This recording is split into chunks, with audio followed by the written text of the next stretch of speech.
നമസ്കാരം. എന്റെ പേരോ? എന്നെ മനസ്സിലായില്ലേ? എന്നെ എല്ലാരും കൊച്ചുത്രേസ്യാന്നാ വിളിക്കുന്നേ. അതെങ്ങനെയാ? അടിയന് ഈ ലോകത്തിലായിരുന്നപ്പോൾ എന്നോട് ഭയങ്കര സ്നേഹമായിരുന്നു. അന്ന് എന്നെ കൊച്ചുത്രേസ്യാന്നായിരുന്നു വിളിച്ചോണ്ടിരുന്നത്. ഇങ്ങോട്ട് പോന്നിട്ട് 5-6 കൊല്ലമായില്ലേ? അന്നൊരു സീറ്റ് പിടിച്ചു വെക്കാൻ പറയേണ്ടതായിരുന്നു. അങ്ങോട്ട് ചെല്ലട്ടെ, വെച്ചിട്ടുണ്ട് അദ്ദേഹത്തിന്. വലിയ ദൂതനെ ഒന്ന് നോക്കിക്കേ, എന്റെ പേര് വന്നോ? അയ്യോ, ഇനി എന്താ ചെയ്യുക? അങ്ങോട്ട് വെയിറ്റ് ചെയ്യാം.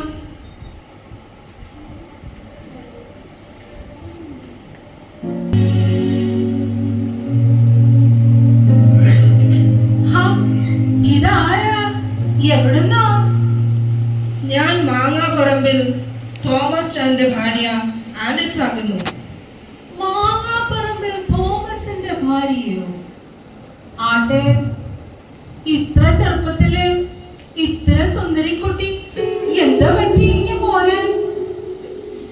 ഞാനും എന്റെ ഇച്ഛാനും ഒരു കാർ ആക്സിഡന്റിൽ പെട്ടു. ഞാൻ അന്നേരം തന്നെ മരിച്ചു. എന്റെ ഇച്ഛാൻ രക്ഷപ്പെടുകയും ചെയ്തു. അയ്യോ, അത് കഷ്ടമായി പോയി. നിൽക്ക്, എങ്ങോട്ടാ പോന്നേ? ദേ ആയിരിക്കുന്ന വലിയ ദൂതനുണ്ടല്ലോ, പുള്ളിയോട് പാസ് ചോദിച്ചിട്ട് വേണം അങ്ങോട്ട് പോകാൻ. മാങ്ങാപ്പറമ്പിൽ തോമസിന്റെ ഭാര്യ ആലീസ്. അതെ, ഞാൻ ഇവിടെ തന്നെ. കർത്താവായ യേശുവിനെ ഹൃദയം കൊണ്ട് വിശ്വസിക്കുകയും വായ കൊണ്ട് ഏറ്റുപറയുകയും സ്നാനത്താൽ അവനോടുകൂടെ അടക്കപ്പെടുകയും ക്രിസ്തുവിനെ മരിച്ചവരുടെ ഇടയിൽ നിന്ന് ഉയർപ്പിച്ച ദൈവത്തിന്റെ പരിശുദ്ധാത്മാവിലുള്ള വിശ്വാസത്താൽ അവനോടുകൂടെ ഉയർത്തെഴുന്നേൽക്കുകയും ചെയ്ത നീ ദൈവത്തിന്റെ വിശുദ്ധ മകളായി പരിശുദ്ധാത്മാവിന്റെ ഫലങ്ങളായ സ്നേഹം, സന്തോഷം, സമാധാനം, ദീർഘക്ഷമ, ദയ, പരോപകാരം, വിശ്വസ്തത, സൗമ്യത, ഇന്ദ്രിയജയം എന്നീ ഫലങ്ങൾ പുറപ്പെടുവിച്ച മാതൃകാ ജീവിതം നയിച്ച നിനക്ക് സ്വർഗത്തിലേക്ക് പ്രവേശനം ലഭിച്ചിരിക്കുന്നു. മകളെ പോയി വിശ്രമിച്ചു കൊള്ളുക.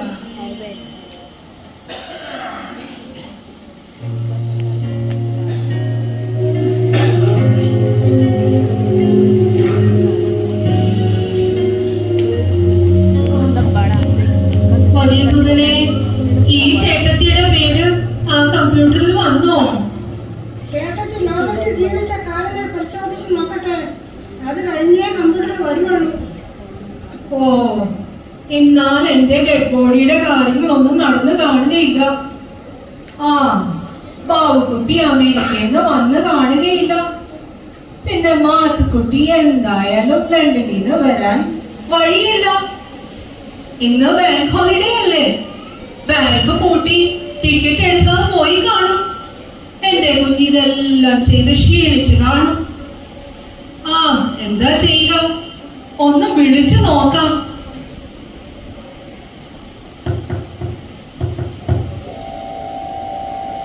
ഹലോ,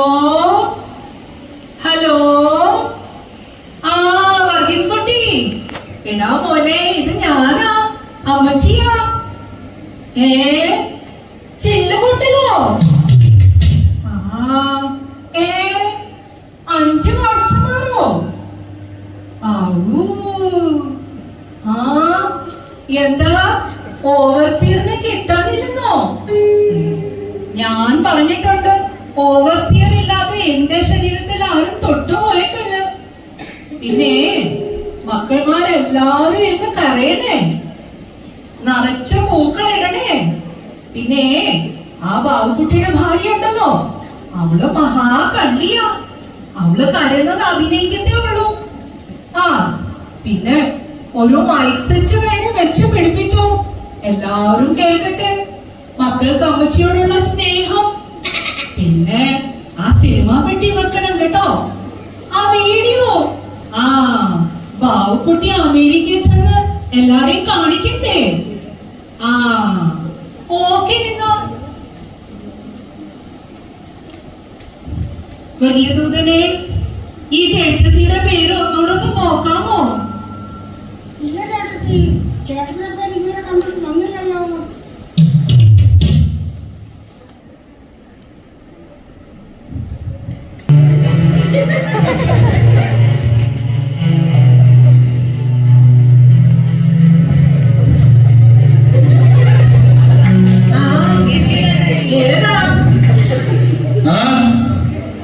എന്താ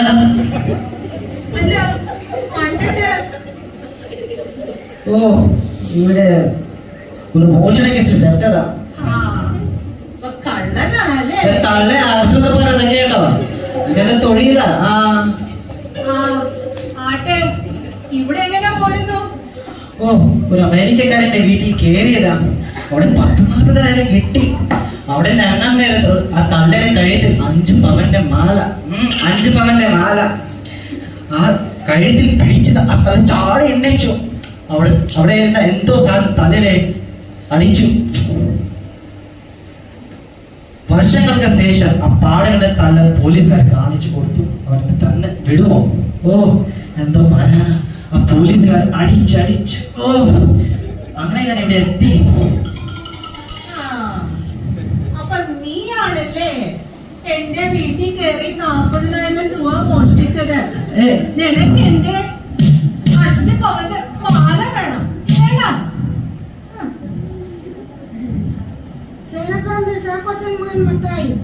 നിങ്ങൾക്ക് നരകത്തിലേക്ക് പോകാം. ഞാനോ നരകത്തിലോ? അല്ല, സ്വർഗത്തിലോട്ട്. പിശാച് ആദ്യം മുതൽ പാപം ചെയ്യുകയാണല്ലോ.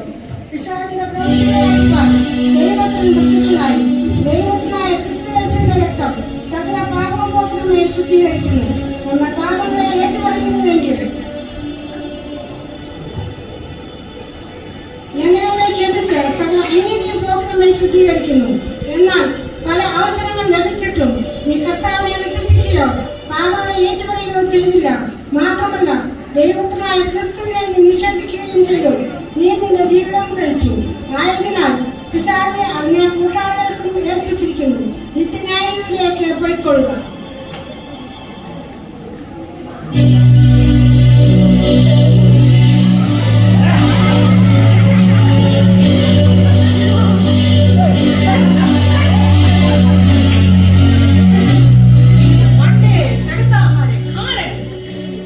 കൈക്കൂലി കൊടുത്ത് എങ്ങനെയാ ഒക്കുന്നത്? എല്ലാം താഴെ ആയി പോയില്ലേ? താലിമാല വരെ അവർ ഊരി വെച്ചില്ലേ? വലിയ ദൂതനെ, ഒന്ന് നോക്കാമോ ഈ ചേട്ടത്തിയുടെ പേര്? കമ്പ്യൂട്ടറിൽ കാണുന്നില്ലല്ലോ ചേട്ടത്തിയുടെ പേര്.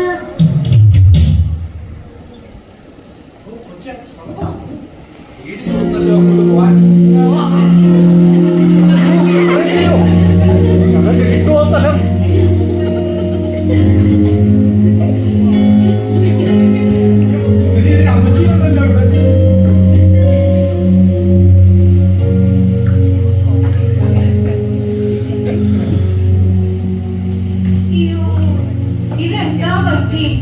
ഒരു കുടുംബം മൊത്തമായിട്ട് ഇങ്ങനെ പോരുന്നല്ലോ. അയ്യോ, എന്താ പറയാ, ഞങ്ങൾ ഒരു പാവപ്പെട്ട ഒരു മീൻപിടുത്ത കുടുംബമാണ്. സുനാമി വന്നിട്ട് ഞങ്ങൾ എല്ലാവരും ഒഴുകിപ്പോയി. ഞങ്ങൾ മരിച്ചു. അയ്യോ, അത് കഷ്ടമായി പോയല്ലോ. ഒരു കുടുംബം മുഴുവൻ ഇങ്ങനെ പോരുന്നല്ലോ. പാലക്കാട് രാജമകൻ നിതീഷ്, മകൻ നിധി, നിരപരാധികളും നിഷ്കളങ്കരുമായ കുഞ്ഞുമക്കളെ, നിങ്ങൾക്ക് സ്വർഗത്തിലേക്ക് പോകാം. കൊച്ചുങ്ങൾക്ക് സ്വർഗമോ? ഞങ്ങൾക്ക് പാലക്കാട് രാജു, ഭാര്യ ലതിക, നിങ്ങൾ ലോകത്തിൽ ജീവിച്ചപ്പോൾ നല്ല മാതൃകാ ജീവിതം നയിച്ചില്ല. മാതൃകാപരമായ കുടുംബ ജീവിതം നയിക്കാൻ കഴിഞ്ഞില്ല. സൃഷ്ടാവിനെ മറന്ന് രക്തം കൊടുത്ത് വിലക്ക് വാങ്ങിയവനെ ഓർക്കാതെ ലോകത്തെയും ലോകത്തിലുള്ളതിനെയും സ്നേഹിച്ചു.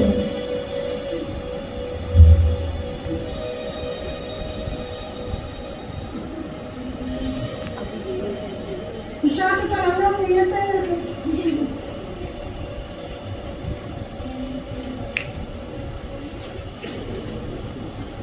ലോകത്തെയും ലോകത്തിനുള്ളതിനെയും സ്നേഹിച്ചു. ഒരുവൻ ലോകത്തെ സ്നേഹിക്കുന്നുവെങ്കിൽ അവന് ദൈവത്തിന്റെ സ്നേഹമില്ല. ജഡമോഹം, കൺമോഹം, ജീവിതത്തിന്റെ പ്രതാപം ഇതെല്ലാം ലോകത്തിൽ നിന്നുള്ളതാകുന്നു.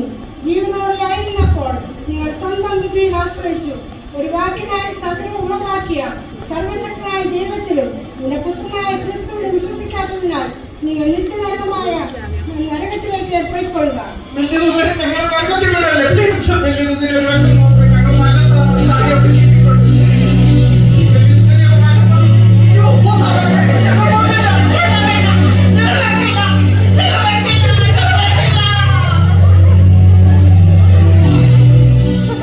എന്തോ ചെയ്യാനാ? വലിയ ദൂതനെ, എന്റെ പേരൊന്നുകൊണ്ടൊന്ന് നോക്കൂ. ഇതുവരെ വന്നിട്ടില്ലല്ലോ. അയ്യോ ഈശോയേ.